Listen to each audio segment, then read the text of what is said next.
হাজার হাজার কোটি টাকা নতুন করে হাসিনার সাথে মিটিং করেছে। ইলেকশনের আগে বড় বড় ফিগারকে এখানে অ্যাসাসিনেশন করা হবে, গুপ্ত হত্যা করা হবে।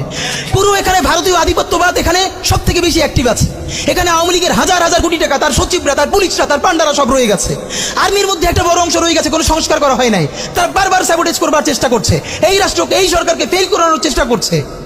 তো আপনি মুক্তিযুদ্ধের পরে যে ৩-৪ বছর এইরকম রাহাজানি হয়েছে, সেটাকে যদি অটকুন দিতে পারেন যে নতুন রাষ্ট্র গঠনের আগে এই ঝামেলাটা হয়, তাহলে এই যে নতুন বাংলাদেশের স্বপ্নের মধ্যে এইগুলোকে আপনি বড় করে মপ করে ফ্রেমিং করেন, আপনি এই জবান যে আপনার না, এই জবান যে দিল্লির জবান, ভারতীয় আধিপত্যবাদের জবান, সেইটা বুঝতে আমাদের পিএইচডি করা লাগে না। সুতরাং জুলাই সনদের সাথে নির্বাচনের ক্ষেত্রে শুধু আমাদের 2 মিনিট কথা। নির্বাচন হতে হবে। আমি একটু ভদ্রতার সাথে এবং শ্রদ্ধার সাথে বিনয় আমি জানাচ্ছি যে ভাইরা যেটা বলেছেন সকল দল মিলে আগামী 20 বছর নির্বাচন না হোক, না, এটা আমরা চাই না। আমরা নির্বাচন চাই। মানুষ গত 16 বছরে ভোট দিতে পারে নাই। মানুষ আনন্দ নিয়া শীতের সকালে বাচ্চা কাচ্চাকে কুয়াশার মধ্যে লাইন দিয়ে দাঁড়ায় থাকবে, ভোট দিবে। আমরা সেই বাংলাদেশ দেখতে চাই। আমরা নির্বাচন চাই, নির্বাচন হতেই হবে। এই নির্বাচনকে বানচাল করবার জন্য দিল্লি থেকে শুরু করে আওয়ামী লীগ হাজার হাজার কোটি টাকা নতুন করে এখানে বিনিয়োগ করছে। নির্বাচন লাগবে। তবে আমাদের প্রশ্ন হলো, সেই নির্বাচনের ম্যান্ডেট হবে কি? এখানেই আমাদের কথা।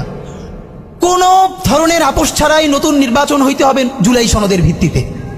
এইটাই আমাদের কথা। জুলাই সনদের ভিত্তিতেই নির্বাচন হতে হবে এবং জুলাই সনদের বৈধতা নির্বাচনের আগেই দিয়ে সেইটার ভিত্তিতে নতুন নির্বাচন হবে, যেই নির্বাচনের ম্যান্ডেট থাকবে নতুন সংসদে নতুন বাংলাদেশের জন্য আমাদের রাজনৈতিক দলগুলো মিলে নতুন সংসদের নতুন সংবিধান উপহার দিবে। যেই সংবিধান 72-এর বাকশালী সংবিধান, ফ্যাসিবাদী সংবিধান, যেই সংবিধানের কোনো ম্যান্ডেট ছিল না বাংলাদেশ রাষ্ট্রের সংবিধান করবার, কারণ তারা পাকিস্তান রাষ্ট্রের মধ্যে শপথ নিয়ে পাকিস্তান রাষ্ট্রের জন্য সংবিধান প্রণয়নের কথা বলেছিলেন, কিন্তু বাংলাদেশ রাষ্ট্রের কোনো ম্যান্ডেট তাদের কাছে ছিল না। তারপরে তারা সংবিধান রচনা করেছেন, এরপরেও তারা একটা সেই সংবিধানকে লেজিটিমেট করবার জন্য একটা গণভোট দেন নাই। এরপরে যারা 73-এর একটা ভোট চোরের নির্বাচন দিয়েছে, সেই 73-এর নির্বাচনের ভোটের ইশতেহারের মধ্যেও তারা এই সংবিধানকে তারা লেজিটিমেসি দেন নাই, ইশতেহারে রাখেন নাই। সেই সংবিধানকে যুগের পরে যুগ আমরা বয়ে বেড়াবো, সেই দায়বদ্ধতা তো আমাদের নাই। এবং সেই সংবিধান কেমন ফ্যাসিস্ট সংবিধান করা হয়েছে, যেইটার সাংবিধানিক ভিত্তি দিয়েই আপনি একটা কথা বলতে পারবেন, এই যে সবাই বলে আইনের কথা, বলেন তো পারলে একটা কথা, হাসিনা কোনটা বেআইনি কাজ করছে? না, হাসিনা একটাও বেআইনি কাজ করে নাই। সে সমস্ত হত্যা, গুম, খুন এই সংবিধানের আইনের ভিত্তিতেই করছে। সে এই সংবিধানকে ডাস্টবিন বানিয়ে তত্ত্বাবধায়ক সরকার বাতিল করেছে, যা ইচ্ছে করে তাই করেছে। এবার তো সে তো বেআইনি কিছু করে নাই, কথা তো সত্য। আমার বিএনপির ভাইদের প্রতি শুধু একটা আফসোস লাগে, কারো কারো দেখি 72-এর সংবিধানের প্রতি তাদের কি গভীর প্রেম।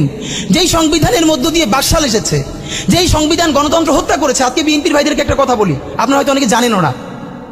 পৃথিবীতে দ্বিতীয় ইতিহাস আছে কিনা মান্না ভাই জানলে বলবেন, আমি ভাইয়ের কাছ থেকে শুনতে চাইবো।